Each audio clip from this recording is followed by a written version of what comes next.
Hey everyone, hello. So, today we're unlocking one of the most iconic emblems of ancient Egypt.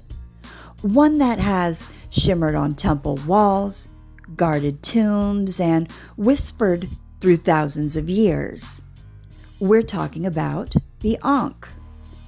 The Ankh's story begins deep within Egypt's early dynastic period, roughly 3150 to 2613 BCE. It appears suddenly, confidently, and bearing the meaning we still associate with it: life. Archaeologists love a good debate, and the Ankh's origins gives them plenty to spar over.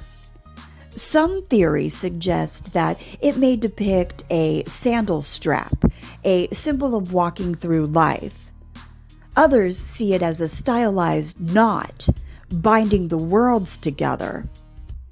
And some interpret it as the union of masculine and feminine principles, a cosmic key. And another idea links it to the Nile, its loop representing the river delta and the bar representing the Nile Valley. But while its birth story remains shrouded, its meaning does not. From the moment it appears, it radiates one powerful concept: the force that animates every living thing.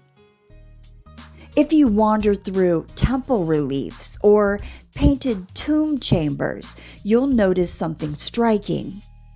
The gods never go anywhere without the Ankh. Deities like Isis, Osiris, Hathor, Anubis, and Ra carry it with effortless authority. To hold the Ankh was not simply to represent life, but to command it. It functioned almost like a cosmic seal, proof of their power to bestow, protect, and renew existence. And when these gods appear before pharaohs, they often offer the Ankh directly to the king's lips. It's not a casual gesture.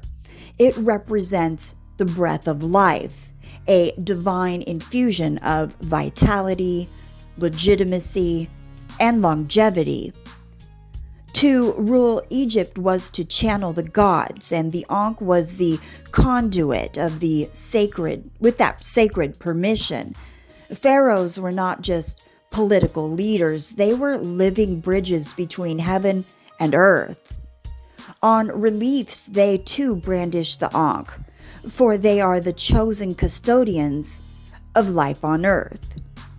When pharaohs hold the Ankh, it conveys divine authority, connection to the gods, the power to sustain the people, and eternal continuation of Ma'at, universal order. To see a pharaoh with the Ankh is to see a king who breathes with divine lungs. And when we turn to the tombs, the silent cities of the dead, in Egypt, death was not an ending but a transition. The afterlife required energy, protection, and guidance. The Ankh became one of the central guardians of this journey. It appeared everywhere, painted on sarcophagi, held by deities welcoming the deceased, placed on the body of an amulet,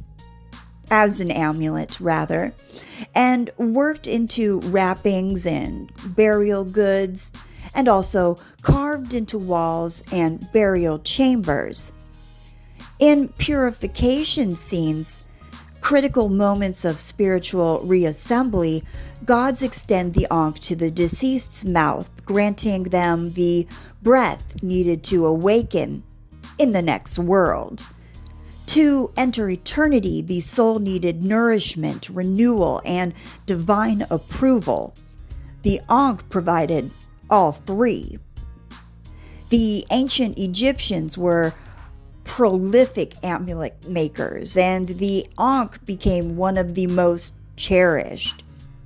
Worn in life and included in death, the Ankh amulet offered protection, good health, longevity, spiritual strength, and safe passage to the afterlife. Often, the Ankh was paired with the Jed pillar, symbol of stability, the Was scepter, symbol of power. Together, they formed a trinity of resilience, life, strength, endurance. It was a wearable prayer and everyday reminder of cosmic forces humming behind the scenes. The Egyptians loved to stitch layers of meaning into every symbol, and the Ankh was no exception. It wasn't only about mortal life, but the substances and forces that made life possible.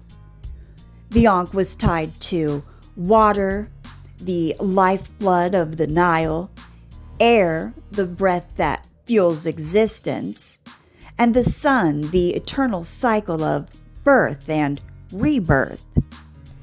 Scenes show gods offering ankhs shaped like tiny sunbeams or droplets, suggesting that the symbol represented the elemental gifts sustaining all creation. In this sense, the Ankh wasn't just a hieroglyph, it was a miniature universe. Thousands of years later, the Ankh slipped into new cultures like a wandering spark. Early Christians in Egypt adopted it as the crux ansata, a looped cross. Modern spiritualists revere it as a symbol of immortality, balance, and divine wisdom. And today it appears in jewelry, tattoos, artwork, and pop culture, always carrying its ancient resonance. Why does it survive? Well, because it captures something universal. Life is precious. Life is fragile. Life is eternal. The Ankh is a reminder that existence isn't a straight line, but a loop, continuing, renewing, and returning. So yeah, that's it for today's video. Thank you for joining me on this journey through one of humanity's most enduring symbols. The Ankh may be simple in shape, but like life itself, it holds endless depth. So if you enjoyed today's video, help me out, hit the like button, subscribe to the channel, and maybe share the video with a friend or two. All right, everyone, take care. Peace.